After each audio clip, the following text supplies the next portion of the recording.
শিক্ষার্থীরা প্রায় কয়েক হাজার কোটি টাকা উপবৃত্তি আকারে পাবে। এক্ষেত্রে এই উপবৃত্তি কবে পাবে, কারা পাবে, কত টাকা পাবে, আজকে আমরা সেটা নিয়ে কথা বলবো। কতজন শিক্ষার্থী টাকা পাবে তা তোমরা জানো? প্রায় 50 লাখ শিক্ষার্থী এই মাত্র কয়েকদিনের মধ্যে টাকা পাবে, কয়েকদিনের মধ্যে, এবং অ্যামাউন্ট প্রায় কিন্তু 1475 কোটি টাকা, প্রায় 1400 কোটি টাকা প্রদান করা হবে এই কয়েকদিনের মধ্যে। এবং এখানে কিন্তু বলা হয়েছে যে উপবৃত্তি দেরি হচ্ছে, এখানে উপবৃত্তি কবে পাবে সেটা আমি এখানে বলে দিচ্ছি। তাছাড়া আরও বেশ কিছু গুরুত্বপূর্ণ ইনফরমেশন রয়েছে, সেগুলো আমরা জানিয়ে দিচ্ছি। তাই ভিডিওটা অফকোর্স যারা উপবৃত্তি পাবে তাদের জন্য অনেক গুরুত্বপূর্ণ, তারা অবশ্যই শেষ পর্যন্ত দেখবেন। তো এখানে আমরা যদি একটু দেখি উপবৃত্তি কতজন শিক্ষার্থী পাবে, এমন একটা প্রশ্ন জবাবে প্রথম আলোতে বলা হয়েছে প্রধানমন্ত্রী শিক্ষা সহায়তা ট্রাস্টের কর্মকর্তা জানায় 6ষ্ঠ থেকে 10ম শ্রেণী 2023-24 শিক্ষাবর্ষে প্রায় 44,61,000 শিক্ষার্থী উপবৃত্তি পাবে। এবং তবে এই বাস্তবতা প্রায় 50 লাখ ছাড়িয়ে গেছে, অর্থাৎ 50 লাখের মতো শিক্ষার্থী এই চলতি বছর 23-24 কিন্তু চলছে বর্তমানে, তাই না? সো এইটাই কিন্তু জুনে শেষ হয়ে যাবে, জুনে শুরু হবে 23-24 বাদে 24-25। তো এখানে বলে যে গত বছরও প্রায় কিন্তু 40 লাখ শিক্ষার্থীকে দেওয়ার কথা, সেটা কিন্তু 50 লাখ ছাড়িয়ে গেছে।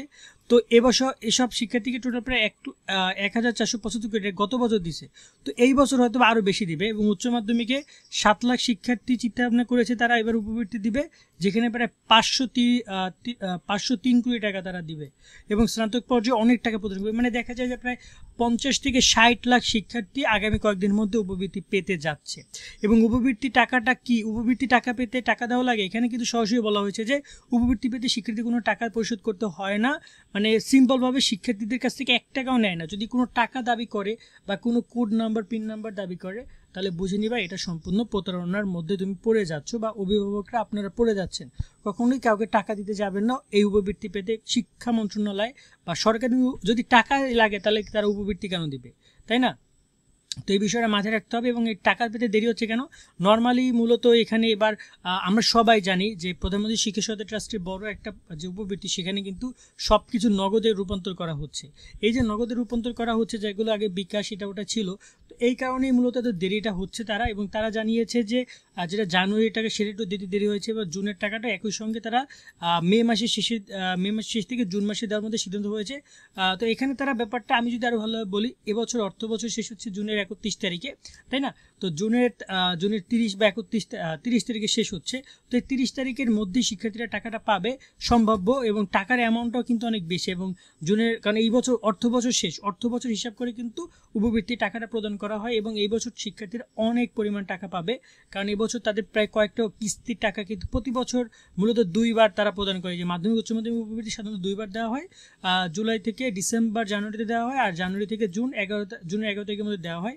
কিন্তু গত বছর জুন পর্যন্ত শিক্ষার্থীরা এই টাকা বিভিন্ন মোবাইল ব্যাংকিং নিতে পারতো, কিন্তু শুধুমাত্র নগদ মোবাইল ব্যাংকিং নম্বরে টাকা জমা দেওয়ার সরাসরি সরকারি সিদ্ধান্ত হয় শিক্ষার্থীদের তথ্যগুলো প্রক্রিয়া করা হচ্ছে, সে অনুযায়ী ব্যবস্থা নিতে প্রায় অতিরিক্ত 3 মাস সময় লেগেছে। ফলে যেখানে চলতি বছর জানুয়ারিতে উপবৃত্তিটার কথা ছিল সেটা পিছিয়ে গেছে। এই পেছনের ফলে শুধু এবারের জন্য শিক্ষার্থীদের জানুয়ারির টাকা এবং জুনের টাকা একই সঙ্গে চলতি বছরের মে মাস থেকে জুনের মধ্যে প্রদান করা হবে। সিম্পল ক্যালকুলেশন যে এই যে আমরা জুনের মধ্যে একদম জানুয়ারি এবং যে টাকাটা আসছে জুনের একসাথে পাবে, এবং শিক্ষার্থীর মোবাইল ব্যাংকিং অ্যাকাউন্টে, মানে বলা যায় যে এক প্রকার এই শেষের দিকে টাকার একটা বৃষ্টি হবে, যেটা শিক্ষা মন্ত্রণালয় থেকে বা প্রধানমন্ত্রী শিক্ষা সহায়তা ট্রাস্ট থেকে দিবে। তো এখানে নতুন যারা আছে তারা কিন্তু এই টাকাটা পাবে না। নতুনদেরকে উপবৃত্তি সম্পর্কে জানতে হবে, উপবৃত্তির আবেদন শুরু হবে তখন আবেদন করতে হবে, সে হচ্ছে বিষয়। আজকের মতো আমরা এখানে বিদায় নিচ্ছি। খুব শীঘ্রই উপবৃত্তির টাকা দিবে, যখন আমরা দিবে তখন আমরা সেই বিষয়গুলো শিক্ষার্থীদেরকে জানাবো।